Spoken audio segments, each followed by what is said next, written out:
국민 여러분 안녕하셨습니까? 인도 태평양 전략연구원 최수영입니다. 지금 한국에서 벌어지고 있는 이 끔찍하고도 무시무시한 일들이 전혀 국민들께는 제대로 전달이 되지 않고 있습니다. 미국의 한 유명한 저널리스트면서 또 언론에 종사하시고 있는 분인데 이름이 진 커밍스라고 하는 분입니다.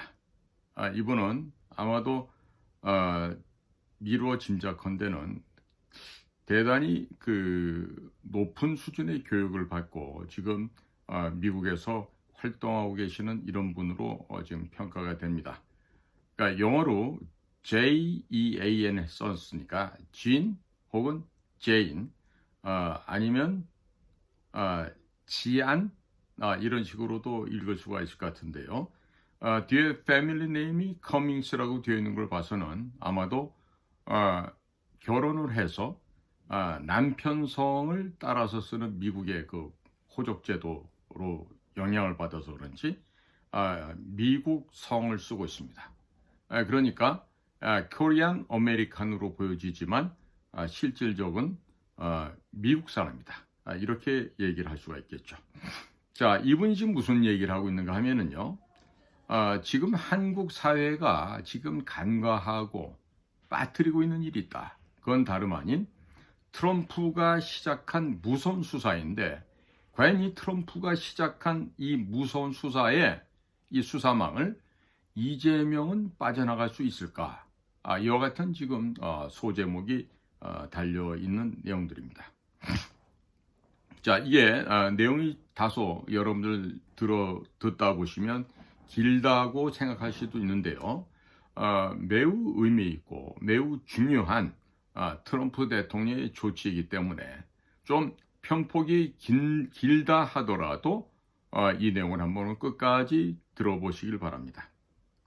자, 미국 법무부 해외 부패 방지법 FCPA 집행 지침 발표에 관하여라는 제목입니다. 이 FCPA는 foreign, C는 corrupt, P는 practices, A는 act.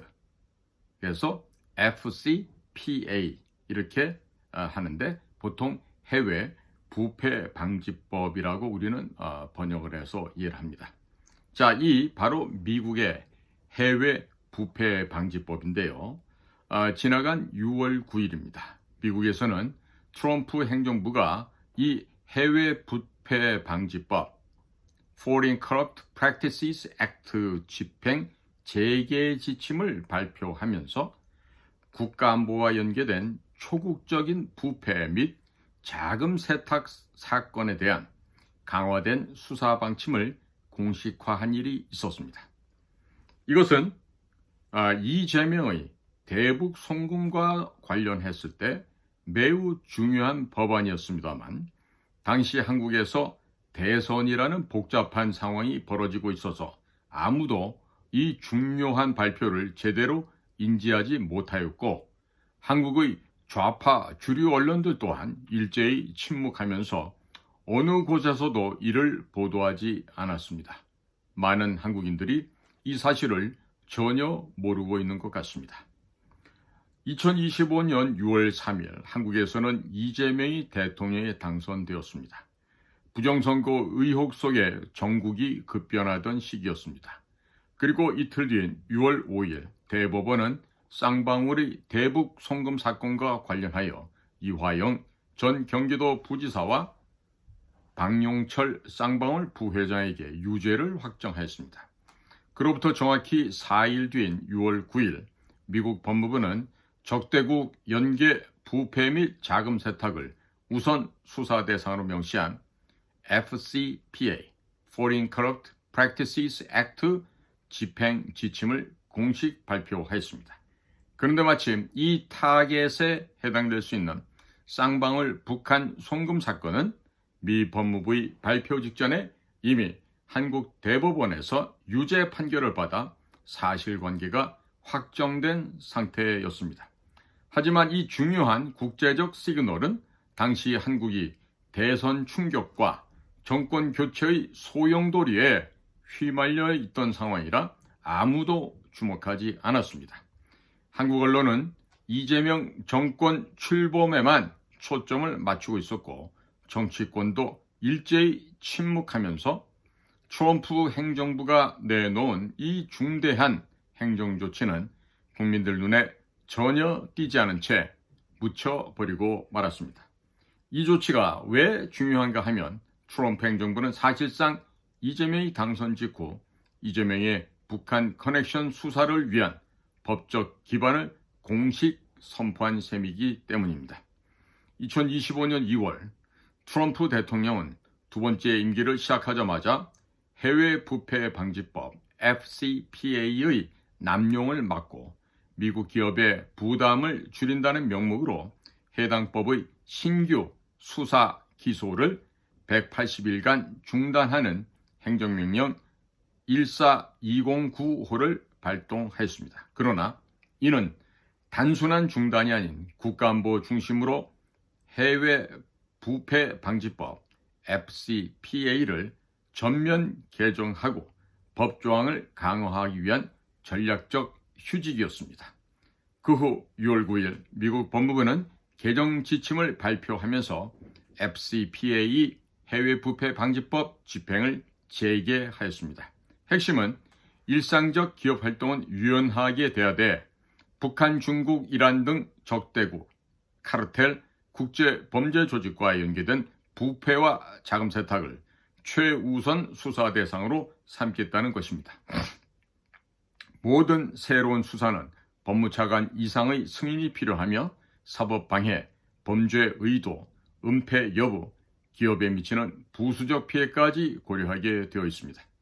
결국 트럼프 행정부는 해외 부패 방지법 FCPA를 완화한 것이 아니라 국가안보 및 국제범죄 대응수단으로 재무장하면서 단순한 민간 기업의 실수성 뇌물보다는 적대국과 연계된 구조적 부패, 달러 기반된 초국적인 자금 세탁, 그리고 미국의 전략적 이익을 훼손하는 범죄에 수사 자원을 집중하겠다는 것입니다.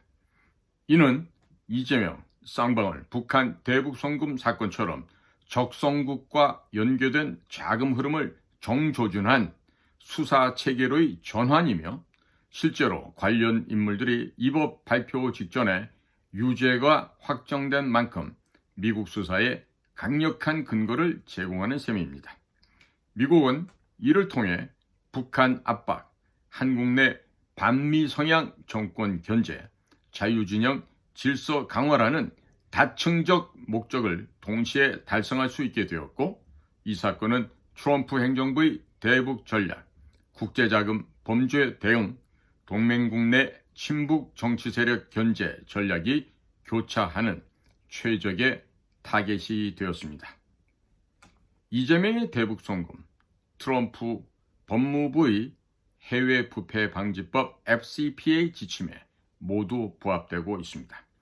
이 지침의 핵심 내용에 이재명이 어떻게 해당되는지를 이 해외 부패 방지법 FCPA 항목에 따라 적용을 해보겠습니다. 국가안보 위협 항목입니다. 이재명 사건은 미국의 제재 대상국인 북한과의 자금 거래가 핵심이며 이는 미국의 한반도 전략 및 자유진영 질서에 대한 직접적 위협으로 간주됩니다. 두 번째입니다. 적대국 연계 범죄입니다. 북한은 미국 정부가 지정한 적성국입니다. 북한과의 외화 송금은 IEEPA 국제 긴급 경제권법, 또 FCPA 해외 부패 방지법, OFAC 해외 자산 통제국 제재 규정을 동시에 위반할 가능성이 있습니다. OFAC 해외 자산 통제국은 테러 단체, 마약 카르텔, 제재국, 북한, 이란, 러시아 등이 해당되고 이들에 대한 금융거래 제재를 관할하고 있습니다. 세 번째, 초국적 자금 세탁 구조입니다. 이재명의 대북 송금은 홍콩, 중국 등을 통한 우회 송금, 외화 은닉, 정치 목적의 자금 조성 등 전형적인 자금 세탁 구조를 가지고 있습니다. 네 번째입니다. 미국 금융 시스템 연루 가능성입니다. 해당 송금이 달러로 이루어졌고 스위프트망이나 미국 중개은행을 경유했다면 미국법 적용 요건을 충족하게 됩니다. 다섯 번째, 정치 고위층 개입입니다. 이재명을 제외한 모든 관련자들은 유죄가 확정되었고 송금 목적이 이재명 당시 경기지사의 방북 비용이었다는 판결이 나왔습니다. 이것은 현직 대통령의 직접 연루 가능성을 의미하며 미국을 기준으로 매우 중대한 수사 사유가 됩니다. 쌍방울 전체 북한 송금액 800만 달러에서 이재명의 방북 비용으로 300만 달러, 약 42억 원이 쓰여졌다고 검찰이 주장하였습니다. 서울에서 북한까지는 차량으로 한두 시간 거리인데 그 비용이 42억 원에 달한다는 점은 상식적으로 납득하기 어렵습니다. 이것은 단순 교류 차원을 넘어선 정치적 대가성 거래 또는 불법 자금 흐름을 강하게 시사하며 미국 FCPA 부패 방지 금지법 수사 요건을 충족시키고 있습니다. 그럼 다음으로 트럼프 미 법무부가 이재명의 대북 송금 사건과 관련해 취할 수 있는 구체적인 조치들을 한번 소개해 드리겠습니다. 해외 부패 방지법 FCPA 수사 착수입니다. 국가안보에 위협이 되는 자금 세탁 부패 행위는 우선 수사 대상입니다. 대한민국 대법원에서 범죄 구조가 입증되었고 6월 5일 유죄 판결이 내려진 만큼 미국이 수사에 착수할 명분과 정당성은 충분하고도 충분합니다. 달러 송금 경로 및 금융망 추적입니다.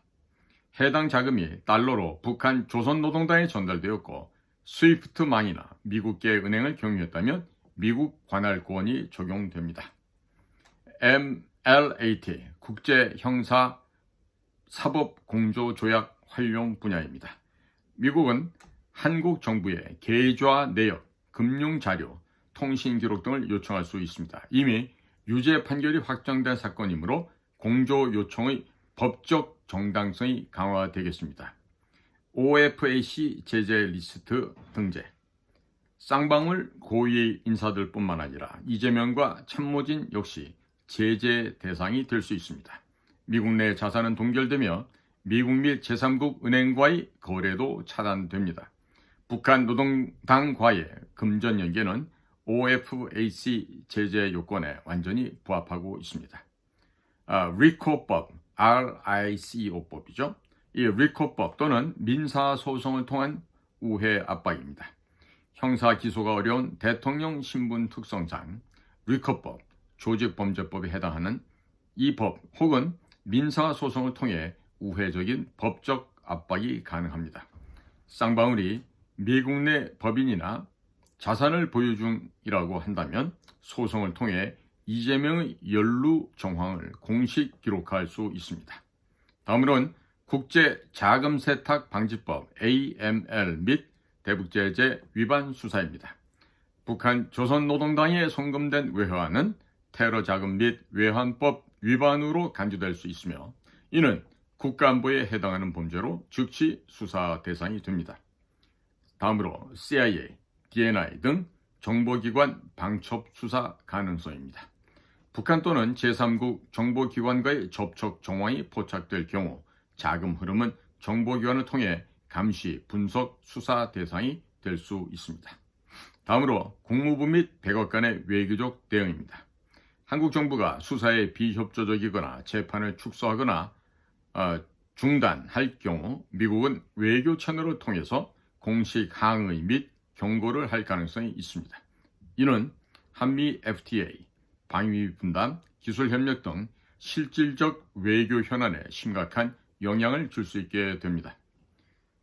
다음으로 트루스 소셜 및 공개 행정사안을 통한 국제 여론 압박입니다.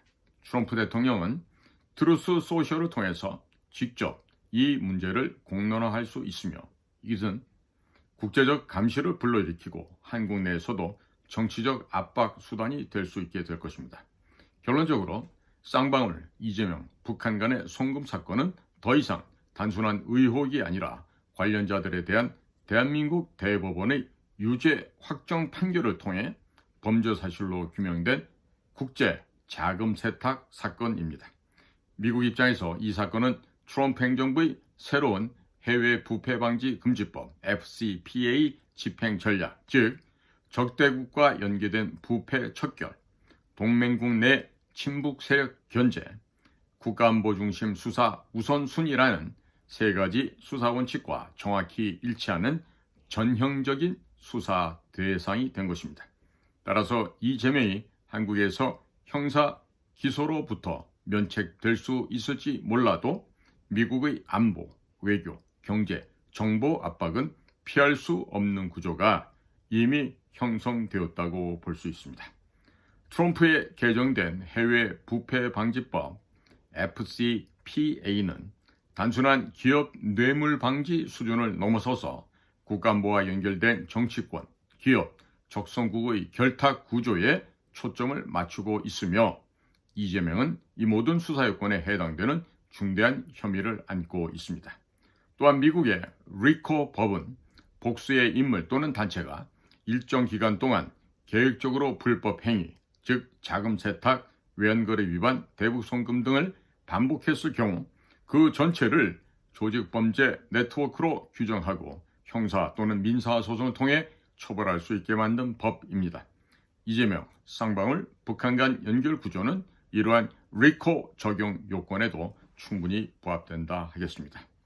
쌍방울과 북한 아태위 간의 직접적 거래, 이를 주도한 이화영 전 경기도 부지사, 그리고 이 모든 흐름이 당시 경기지사였던 이재명을 중심으로 설계되었다는 정황이 존재한다면 이는 단순한 개인의 뇌물의 문제가 아니라 국제 정치, 기업, 적대국 간 공모로 간주될 수 있으며 이를 방치하고 있는 이재명 정권 내 핵심 측근들까지도 수사 대상 또는 피고인으로 지정될 수 있습니다.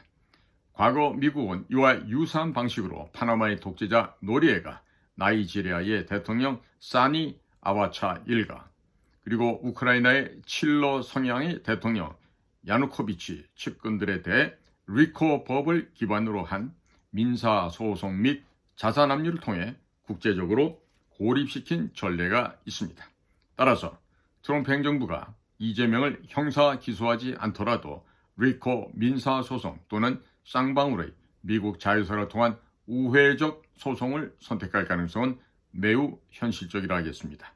이 소송의 목적은 단순한 배상이 아니라 이재명을 국제적 부패 공모자로 공식 기록에 남기고 그 정치적 입지를 약화시키며 대북 자금 연결 고리를 차단하는 전략적 수단이 될 수 있습니다. 즉, 리코 법은 미국이 한국의 대통령을 직접 형사 기소하지 않더라도 강력한 법적 압박과 외교적 제재를 가능케 하는 유효한 통로입니다. 지금 이재명 쌍방울 북한 간의 이 사건은 그 구조와 정황면에서 리코 요건에 완벽하게 부합하고 있습니다. 이재명에게 한국 내 면책 특권이 있을지는 몰라도 트럼프 행정부와 미국 법무부는 미국의 법률 위반 혐의에 따라 그를 기소하고 국제적으로 수사와 제재를 가할 수 있습니다. 미국에 입국하거나 범죄인 인도 조약이 적용되는 국가를 방문할 경우 체포 가능성도 배제할 수 없습니다. 결론적으로 과거 김대중, 노무현, 문재인 정권에서도 대북 송금은 있었지만 당시는 지금처럼 해외 부패 방지법 FCPA나 대북 제재법이 지금처럼 강화되기 이전이었습니다. 미국도 전략적 이유로 이를 묵인하거나 외교적으로만 대응해 왔습니다. 하지만 지금은 트럼프 대통령이 법을 바꾸고 수사 기준을 완전히 바꿔버렸습니다. 대북 송금은 이제 국가안보를 위협하는 중대 범죄로 분류되고 대북 송금, 적대국 연계, 정치 고위층 개입은 모두 FCPA 해외 부패 방지법 수사 요건에 해당됩니다. 이재명은 예전과 다른 시대에 대북 송금 관련 혐의를 가진 상태에서 정권을 차지하였습니다. 그야말로 트럼프 대통령을 만난 것은 그에게 가장 큰 비극이 될 것입니다. 아무리 한국에서 법을 바꾸며 법 조망을 빠져나가려 한다 하더라도 더 이상 이 문제에서 자유롭게 빠져나갈 수 없을 것입니다. 트럼프 대통령이 그를 추적하고 있습니다. 이 본 칼럼의 모든 내용은 필자인 진 커밍스의 지적 재산이고 사전 동의 없는 언론사의 무단 복제, 편집, 전제는 금하고 있습니다. 출처를 밝힌 SNS 공유는 허가합니다. 자, 지금 미국은요, ICC, International Criminal Court, 국제 형사 재판소의 회원국이 아니라고 합니다. 그렇다면 미국에서 대북 제재 법안을 내려놓은 노스코리아 생션을 위반한 명백한 근본 대북 불법 송금은 틀림없이 미국 법정에 설 수밖에 없는 그런 모양새로 진행이 되겠고, 또 미국의 간할건이 미치는 세계 어디를 대통령이다 하는 자격을 갖고 갔다 하더라도 현지에서 미국 요원들 혹은 인터폴 요원들에 의해서 현장에서 그대로 체포될 수 있다는 얘기죠. 지금 캐나다 엘버타에서 열렸던 G7 정상회담에서 정말 천국을 벌렸죠. 초청 받았는지 안 받았는지 모르고 그런 상태에서 무작정 가고 또 하루 늦게 가고 이런 상황에서 분명히 우리나라 대통령실과 외교부는 트럼프 대통령과의 회담을 조율 중이라고 했습니다. 그러나 그 말이 그냥 트럼프 대통령이 아무 얘기도 하지 않고 워싱턴 돌아가는 바람에 모두 새빨간 거짓말로 탄로가 나고 말았습니다. 자, 그 다음 6월 24에서 26일까지 있었던 벨기에 헤이그에서 있었던 나토 북대서양 조약기구 회의에서는 트럼프 대통령이 참석하라고 요청을 했습니다마는 그 초청을 거부하고 가지 않았습니다. 자, 이제 와서는 7월 말에 미국과의 정상회담을 또 조율하고 있습니다. 마치 조율 호소인이라도 된 사람들 같습니다. 자, 지금 80억대 이상의 부를 축적한 부동산 전문가가 지금 국가안보실 실장이 됐어요. 유성락이라고 하는 사람인데 그 사람은 지금 미국 가서 누구를 만나고 다니는지 알 수가 없습니다. 마르코 루비오를 만나러 간다고 했는데 지금 국무부 홈페이지에 어딜 봐도 마르코 루비오 국무장관이 유성락을 만났다는 얘기 그 어디에도 없습니다. 자, 그런데 우리나라 대통령실에서는 마치 마르코 루비오를 만난 것처럼 얘기들을 하고 있습니다. 과연 그것이 맞을까요? 자, 여기다 설상가상입니다. 이현주가 대미 특사 단장이 되면서 또 무슨 국회의원 아이들 몇 하고 그 80이 넘은 노망난 늙은이 한 사람이 미국의 특사로 간다고 부릅니다. 과연 비자는 나올까요? 에스타는 발급이 될까요? 지금 김종인 씨 같은 경우는 영어를 별로 못하는 사람으로 알려져 있는데 그럼 거기 가가지고 통역사 가면서 얘기할 거예요? 아니, 특사단으로 간 사람이 영어도 안 되는 사람이 가서 거기서 만약에 통역이 없으면 어떤 식으로 얘기를 전달하려고 합니까? 참 보면 한심하기 짝이 없죠.